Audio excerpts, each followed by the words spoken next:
ലോക്പാൽ അധ്യക്ഷൻ justice A M. Khanwilkar. ഇന്ത്യയിൽ ആദ്യമായി നറുക്കെടുപ്പിലൂടെ രാജ്യസഭാ തിരഞ്ഞെടുപ്പ് നടത്തിയ സംസ്ഥാനം ഹിമാചൽ പ്രദേശ്. ഫോൺ വിളികളും സന്ദേശങ്ങളും മറ്റ് സൈബർ തട്ടിപ്പുകളും തടയാനായി കേന്ദ്ര ടെലികോം മന്ത്രാലയം ആരംഭിച്ച പ്ലാറ്റ്ഫോം ചക്ഷു പോർട്ടൽ. ഇളയരാജയുടെ ജീവിതകഥ പറയുന്ന ദ കിങ് ഓഫ് മ്യൂസിക് എന്ന ചിത്രത്തിൽ നായകനാകുന്ന നടൻ ധനുഷ്. 4 സ്റ്റാർസ് ഓഫ് ഡെസ്റ്റിനി എന്ന പുസ്തകമെഴുതിയ മുൻ കരസേനാ മേധാവി എം. നരവന. 2024 റിപ്പബ്ലിക് ദിനത്തിലെ മുഖ്യാതിഥി ഇമ്മാനുവൽ മക്രോൺ. തമിഴ് നടൻ വിജയ് രൂപീകരിച്ച പാർട്ടി തമിഴകം വെട്രി കഴകം.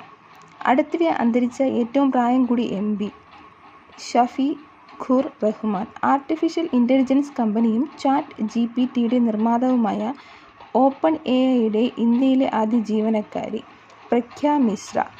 ഇന്ത്യൻ നാവികസേന ഇന്ത്യയുടെ കിഴക്കൻ പ്രദേശത്ത് നടത്തിയ നാവിക അഭ്യാസം പൂർവി ലഹാർ. ലക്ഷദ്വീപിലെ ആദ്യത്തെ സ്വകാര്യ ബാങ്ക് HDFC ബാങ്ക് കവരത്തി ദ്വീപിൽ. IMF റിപ്പോർട്ട് പ്രകാരം 2025ഓടെ ലോകത്തെ ഏറ്റവും സാമ്പത്തിക ശക്തിയുള്ള രാജ്യങ്ങളിൽ ഇന്ത്യയുടെ സ്ഥാനം 4.